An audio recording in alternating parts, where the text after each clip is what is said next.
Ake Rodriguez had always been terrible with directions, even on Earth. So when the maintenance shaft he was crawling through aboard the massive alien mothership suddenly opened into what appeared to be someone's bedroom, he wasn't entirely surprised by his navigational failure. What did surprise him was the 8-foot-tall, crystalline-skinned alien queen sitting on an ornate throne, staring directly at him with 4 golden eyes. "Well," she said in perfect English, her voice like wind chimes in a gentle breeze, "this is unexpected." Jake remained frozen in the ventilation opening, his human brain struggling to process the situation. The chamber was vast, with walls that seemed to shift between deep purple and silver. Bioluminescent plants provided soft lighting, and the air smelled faintly of ozone and something floral he couldn't identify. "I can explain," Jake said finally, though he really couldn't. The queen, who wore what appeared to be living metal that flowed like liquid around her impressive form, tilted her elongated head. "You are the human who has been causing quite the stir aboard my vessel. Guilty as charged." Jake slowly emerged from the vent, trying to appear as non-threatening as possible. At 5'9" and wearing a grease-stained maintenance jumpsuit, he figured he wasn't exactly an imposing presence. "I am Queen Vera of the 5th Spiral," she announced with the kind of authority that made Jake's knees want to buckle. "And you, little human, have managed something no warrior in my empire has accomplished in 3 centuries. Which is?" "You have entertained me." Jake blinked. "Come again?" Queen Vera rose from her throne with fluid grace, her crystalline skin catching the ambient light and throwing rainbow patterns across the walls. "For the past 3 days, you have single-handedly disrupted our entire ship's operations. You've somehow reprogrammed our food synthesizers to only produce what you call pizza. You've managed to teach half my crew a human card game called poker. And yesterday you convinced my chief engineer that humans require a specific atmospheric composition that includes something called the smell of fresh coffee. In my defense, humans do work better with coffee." The queen's laugh was like crystal bells. "This morning, I received a report that you had somehow jury-rigged one of our quantum scanners to receive what you called Earth radio, and my navigation crew spent 2 hours listening to something called classic rock instead of monitoring our course." Jake rubbed the back of his neck sheepishly. "I was homesick." "Homesick," Queen Vera repeated the word as if tasting it. "An interesting concept. Tell me, Jake Rodriguez of Earth, what exactly were you trying to accomplish when you broke into my ship? Honestly, I was trying to escape from your prison block and get back to my shuttle. I took what I thought was a shortcut through the maintenance tunnels, but I've been lost for about 6 hours now." 6 hours. The queen moved closer, and Jake caught a scent like copper and starlight.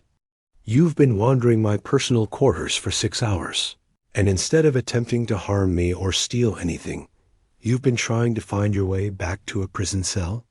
Well, when you put it like that, it sounds pretty stupid." Queen Vera stopped directly in front of him, her 4 golden eyes studying his face with an intensity that made Jake feel like a specimen under a microscope. "My species has conquered 47 star systems. We have crushed rebellions, absorbed entire civilizations, and brought order to chaos across the galaxy. Do you know what we have never encountered? A human with a really bad sense of direction. Humility coupled with ingenuity." She reached out with one elegant crystalline finger and touched Jake's forehead. "Your mind is fascinating. Where my people see problems, you see puzzles to solve. Where we see obstacles, you see opportunities for creative solutions." Jake felt a strange tingling sensation where she touched him. Is that a good thing or a bad thing? That depends entirely on what you choose to do next. Queen Vera withdrew her hand and returned to her throne. "I could have you executed for breaking into my private chambers. I could have you returned to the prison block to await trial for the various chaos you've caused aboard my ship. Or, or you could accept a position as my chief cultural advisor. Jake's jaw dropped. Come again? My empire has grown stagnant. Jake Rodriguez. We conquer through superior firepower and advanced technology, but we have forgotten how to adapt, how to think creatively, how to find joy in the unexpected. Queen Vera's expression softened. In 3 days, you have reminded my crew what it means to laugh, to be curious, to find wonder in simple things. You want me to stay here? On this ship? I want you to help me understand how humanity has survived and thrived despite being so technologically inferior to every other species in the galaxy. I want to learn why my most elite warriors have spent the last 2 days arguing about whether a hot dog is technically a sandwich. Jake couldn't help but grin. That's actually a really complex philosophical question. See? This is exactly what I mean.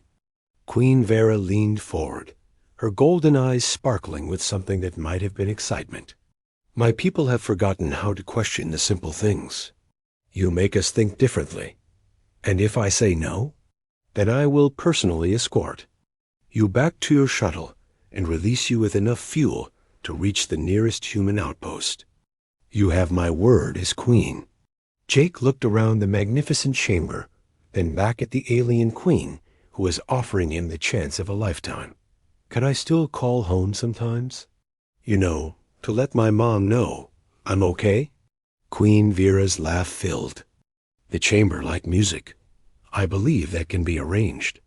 And I get to keep teaching your crew poker? Within reason. Jake extended his hand in the universal human gesture of agreement. Your Majesty, you've got yourself a cultural advisor. As Queen Vera's crystalline hand enveloped his in a surprisingly warm grip, Jake couldn't help but think that sometimes the best adventures began with taking a wrong turn. He just hoped his sense of direction would improve enough that he could find his new quarters without getting lost in the ventilation system again. After all, he had a galaxy to help change, one coffee-scented, poker-playing, pizza-eating day at a time.